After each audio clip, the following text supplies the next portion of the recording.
इस वक्त की सबसे बड़ी खबर हम आपको बता रहे हैं। किसान आंदोलन से जुड़ी इस वक्त की बड़ी खबर है। किसान नेता वीएम सिंह का बड़ा ऐलान। वीएम सिंह ने आंदोलन खत्म करने का ऐलान किया है।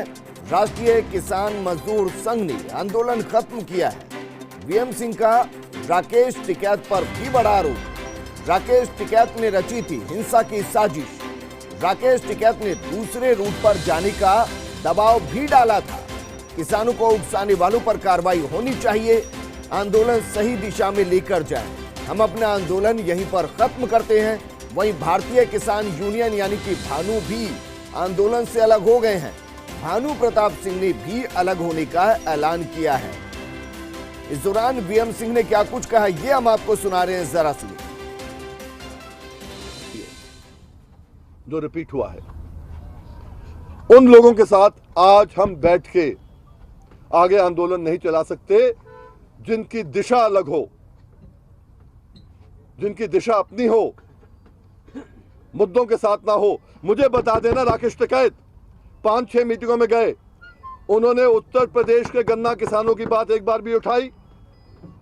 रेट की उठाई, पुरानी पेमेंट की उठाई, 1.5 गुना लागत के दाम में कॉन्ट्रैक्ट फार्मिंग में उठाई? किस चीज में उठाई? धान का रेट की वो बात करी? किसकी बात करी? और हम केवल यहां से सपोर्ट देते रहे और वहां पर कोई नेता बनते रहे, वो हमारा काम नहीं है आज। इसलिए बड़े दर्द के साथ मैं कहना चाहता हूं, आंदोलन खड़ा करने का काम 26-27 में दिल्ली लाने का काम वीएम सिंह का था। 27 अक्टूबर को भी मैंने, जब पंजाब के लोग दिल्ली लेके आए थे, प्रेस कॉन्फ्रेंस की थी और मैंने कहा था कि हम सब मिलकर करेंगे 2 दिन का ये आंदोलन। पर इसलिए नहीं आए थे कि देश को, अपने आप को 26 जनवरी को सबको बदनाम करने का काम हमने किया, इसलिए हम नहीं आए थे यहां पर। हम आए हैं केवल और केवल अपने, जब वापस जाएं धान का पूरा रेट मिले, गन्ने का। अतः मैं कल की घटना से इतना दुखी हूं और इतना शर्मसार हूं कि अब मेरा मन चिल्ला बॉर्डर से इस समय काल और परिस्थिति के अनुसार मैं आज घोषणा करता हूं कि अपने भारतीय किसान भानु के जो संगठन का यहां धरना चल रहा था लगभग 58 दिनों से, उसको खत्म करता हूं, समाप्त करता हूं। और भारतीय किसान यूनियन भानु अकेला संगठन, ईमानदार महारथियों का संगठन है। हमारे सब कार्यकर्ता ईमानदार हैं। और इस पर बात करने के लिए दिल्ली से हमारी सहयोगी और दिल्ली न्यूज एडिटर अदिति नागर हमारे साथ जुड़ चुके हैं। अदिति, किसानों के अंदर फूट पड़नी शुरू हो चुकी है, क्योंकि जिस तरीके से कल लाल किले पर हुआ, यकीनन कोई भारतवासी होगा, राष्ट्रभक्त होगा, वो कभी भी इन चीजों को स्वीकार नहीं करेगा। मानकर चलें कि चिल्ला बॉर्डर और गाजीपुर बॉर्डर, 2 जगह पर किसान यूनियन और किसानों का पक्ष जो है अब कमजोर नजर आएगा।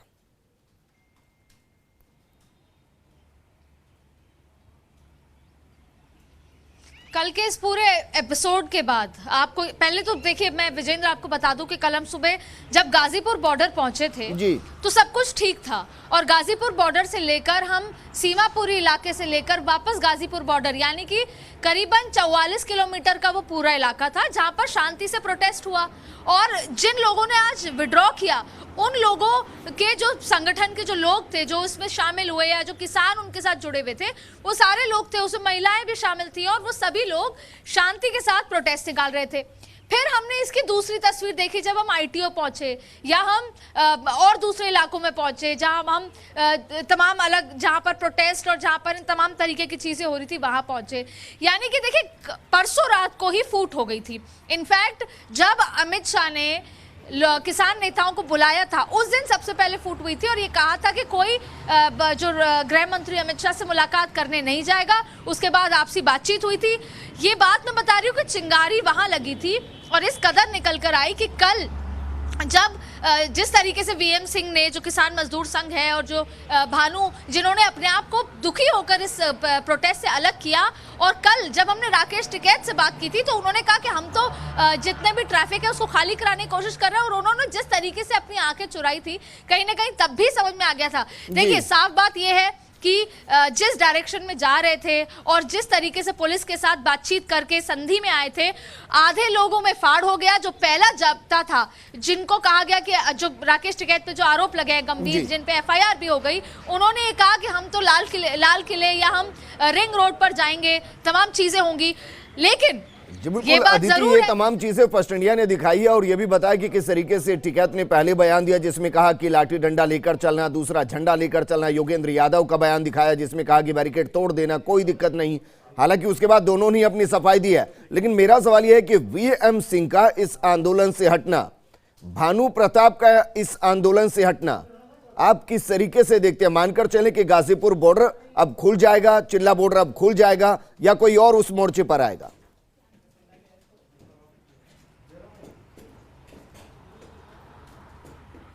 देखिए, अभी किसान आंदोलन कल ही दिशा ही विहीन हो चुका था, और अब जिस तरीके से वो जो सच्चे किसान नेता थे, जो एक्चुअल में अपने किसी भी मकसद के लिए यहाँ पर आए थे, सरकार से बातचीत भी कर रहे थे, बातचीत का रास्ता भी खुला था, कोशिश कर रहे थे और शांति से जो प्रोटेस्ट निकाल रहे थे, उन्होंने कल हुई घटना के बाद ये प्रोटेस्ट खत्म करने का ऐलान कर दिया है। और ये दो बड़े संगठन जो एक्चुअल में जो हुआ वो प्रदर्शनकारियों ने किया, उनको हम किसान कैसे कहें? जो अन्नदाता है वो इस तरह का काम नहीं कर सकता, जो खिलाता है, पेट भरता है, वो इस तरह का काम नहीं कर सकता। तो उन्होंने अपने आप को, प्रदर्शनकारियों को जो मौका मिल रहा था, जिन्होंने तलवारें निकाली, जिन्होंने इस तरीके के झंडे, जो राष्ट्र के झंडे का नुकसान किया, तमाम उनको खुद से अलग किया। और जाहिर तौर पे अब ये किसान आंदोलन जो है ये वीक पड़ गया है। जिससे दिशा में जा रहा था वो दिशा अब खत्म हो चुकी है, क्योंकि डायरेक्शनलेस लोगों के साथ, जैसा वीएम सिंह ने कहा कि मैं उन लोगों के साथ काम नहीं कर सकता जिनकी दिशा अलग हो, हमारी दिशा अलग हो, तो मैं इस पूरे आंदोलन से खुद को अलग करता हूं। क्योंकि इस आंदोलन की आड़ में जो बदमाश या जो लोग प्रदर्शनकारी कहें, बदमाश कहें, एंटी एलिमेंट्स कहें, वो लोग जो पैदा हो रहे थे खुद को बड़ा करके, कल जो उन्होंने दिल की, मतलब देश की दिल्ली यानी देश की धड़कन पर जो वार किया, उनको कैप्चर करने की कोशिश की, तो इन तमाम चीजों को लेकर ये तो समझ में आता है कि एक बार का किसान आंदोलन यहाँ पर खत्म होता है, या खत्म कहेंगे क्या, वीक होता है। बाकी के लोगों पे एफआईआर दर्ज हो जाती है जो बड़े नेता हैं, तो ये खत्म होता ही, फेड ऑफ होता ही नजर आ रहा है। ये बात सही है कि आज प्रकाश जावड़ेकर ने कहा कि बातचीत का रास्ता खुला है, तो अभी भी कुछ लोग अगर सरकार से बातचीत करना चाहते हैं और वही सुप्रीम कोर्ट के माध्यम से सरकार से बातचीत करके या कोई एक हल निकालना चाहते हैं, वो एक अलग मुद्दा है। लेकिन जो सड़क पर आंदोलन चल रहा था, आज ये दो संगठनों के पीछे आने के बाद ये आंदोलन फेड ऑफ होता नजर आ रहा है। बिल्कुल अदिति जोरान, आपसे जानना चाहूंगा, क्या किसान नेता कोई रणनीति इस दौरान बना रहे हैं? कोई ऐसी बैठक होने वाली है जिसके बाद संयुक्त रूप से प्रेस कॉन्फ्रेंस की जाए और आगे की रणनीति के बारे में बताया जाए? क्योंकि सरकार की तरफ से बोल दिया गया कि 1.5 साल तक वो इस कानून को होल्ड करने के लिए तैयार हैं। उस नजरिए से भी देखें तो 2021 चल रहा है, 2023 में चुनाव है, तब तक सरकार होल्ड करने को तैयार है। एक तरीके से इनडायरेक्टली देखा जाए तो फिर भी अगर आंदोलन हो रहा है तो समझ से परे है।